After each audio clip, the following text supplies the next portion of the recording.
What's going on, y'all? What's going on, YouTube, man? So I just finished watching Gervonta Tank Davis versus Yuriorkis Gamboa. Um, so Tank stops Gamboa in the 12th round.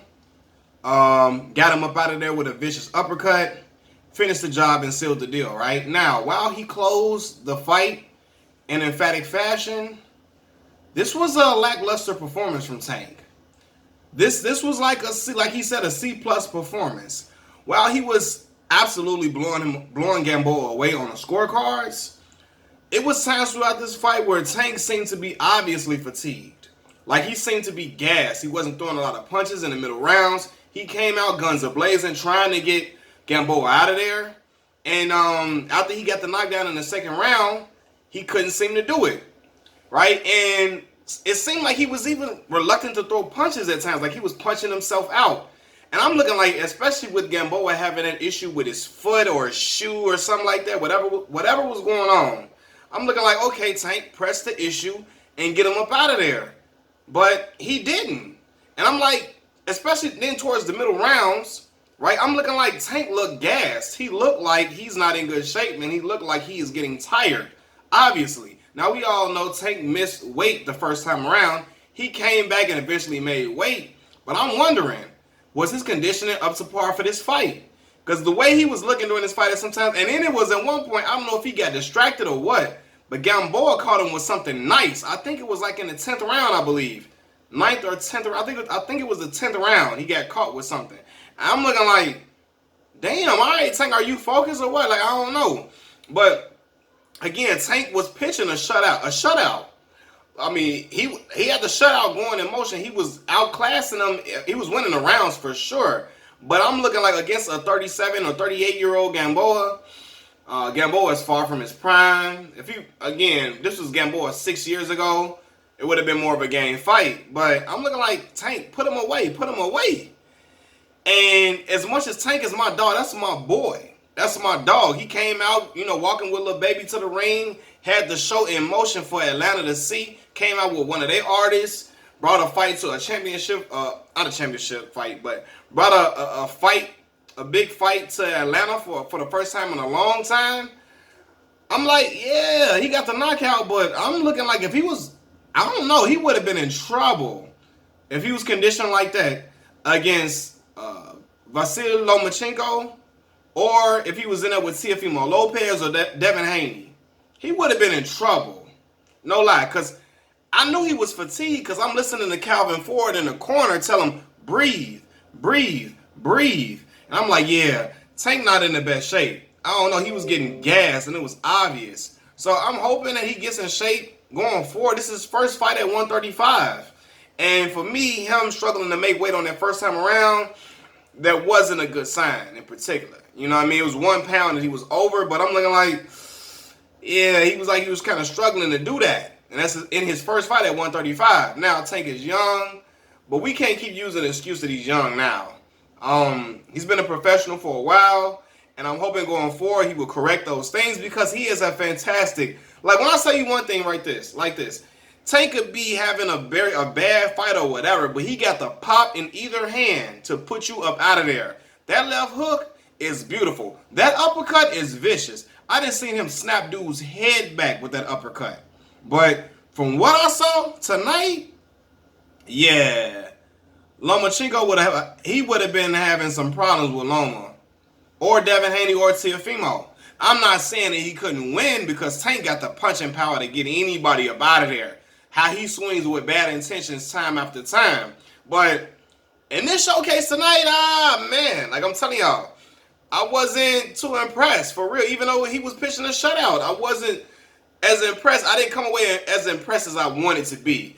I thought Tank was going to get him out of there. Now, granted, I knew Gamboa was no pushover, right? And Gamboa's chin looked to be, even though he got dropped 3 times, it looked to be a little bit more solid than what it usually has been. You know what I mean? During certain times, certain shots that he took, I think even Tank was surprised. Like, damn, that didn't drop him. That didn't get him up out of there. But I'm looking like, okay, Tank supposed to get Gamboa up out of here.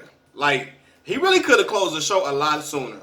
I thought he was going to get Gamboa up out of there in about, what did I say? I said About 6 rounds, I thought. About 6 rounds, I thought Gamboa was going to be ready to go by the 6th round. When it got past that and deeper, see, Tank ain't never made it to 12 rounds in a fight before. So this was something new to him.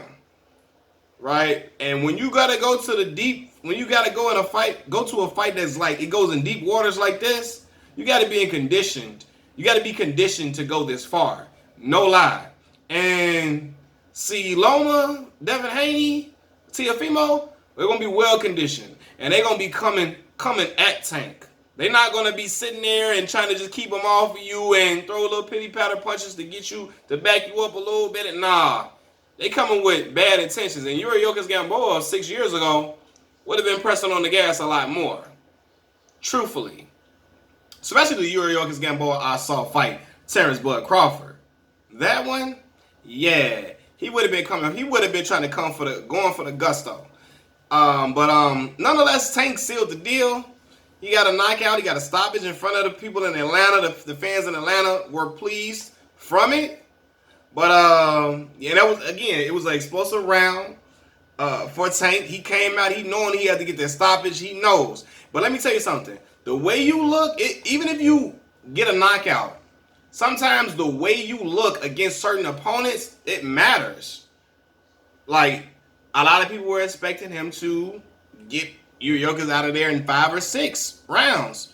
So the fact he was looking fatigued, looking gassed, man, that's not the vintage Gervonta Davis that I'm used to seeing. No lie. Because Tank got a knockdown in the 2nd round, the 8th round, and the 12th round. Then he sealed the deal. Jack Reese called it off. But yeah, and then Gamboa was grabbing and holding and trying to clinch a whole lot, and Tank was pushing the head down at times too. So I don't know, man, but yeah, it's and Tank ain't, like I said, Tank ain't never been this deep in a fight before. So yeah, but at some points during this fight, I was saying to myself, especially in that 10th round, I'm like, see, Tank lucky he in there with an older 38-year-old Gamboa, the seasoned opponent. Like, Gamboa's a shell of himself. Because Tank would have been in for a war. And I'm not saying that Tank can't win the war. I'm not saying he's not a dog. He's not an ape. Like, he is. He is a young lion, no doubt. But I'm saying, when he go against this different competition, because I've been on, like, I don't know Floyd personally to be on him, but I've been saying for a while that Floyd, Leonard Ellaby and them, they have to get him in the ring where they got to step up his competition. He's in 135 now. He in there with them lions. He in there with them other sharks. So we're going to see who's going to be the next opponent. But Floyd going to have a serious talk with Tank. Floyd back there looking all shiny, looking like a damn mirror with all that on his jacket, boy. Floyd just be buying stuff. He don't care. It's flashy, it's fly. He got a lot of money. He don't give a damn. But yeah, man. I was saying he lucky he was in there with 38-year-old, not a 31-year-old Gamboa, a 32-year-old Gamboa, the one we saw fight Bud Crawford, no doubt, because that would have been a problem. But Tank closed the deal. He seals the deal. But I'm wondering, man, like, is this gonna have Devin Haney and Teofimo, like, let's get it in? Like, nah, they saying they see weakness in him. Is he not disciplined enough to stay on track? We shall see. You know, I know he's been a young shade room celebrity on Instagram and, you know, all of that. You know, he's become a big social media icon from dating, you know, young women in the industry and so on and so forth and all of that. And he's getting a little bit more buzz outside of the world of boxing. A common person is starting to know who Tank is. The everyday woman is starting to know who Tank is from him dating celebrities or whatever and all of that. And I'm just hoping he's staying focused. And I'm sure the next time around, Calvin Ford and them gonna press him and like, look, you got to come in better shape than this. You got to be ready. You got to be ready for war at all times. You got to come in much more conditioned. So he gonna come in around. The second time around, I think he gonna be improved. He got a young daughter to provide for. That's motivation enough for the young man. But I would like to see him come with a better performance than this. No lie. The last time I saw him have a lackluster performance was what, Fonseca or something like that. I think that's who that was. When he fought on the undercard of Conor McGregor, Floyd Mayweather. That was the last time. And did he might have, yeah, did he miss weight on that one? I think he did. He missed weight. He did. Yeah, so and the last day, and that fight went deeper than what people expected with him missing weight. So we gonna see, man. I'm rooting for Tank. I'm a fan of Tank. I think he got the goods. I just want him to stay as dedicated as possible, especially during his prime young years at the ripe age of 25. Just got to stay on it, man. Machiavelli Mills TV. Peace.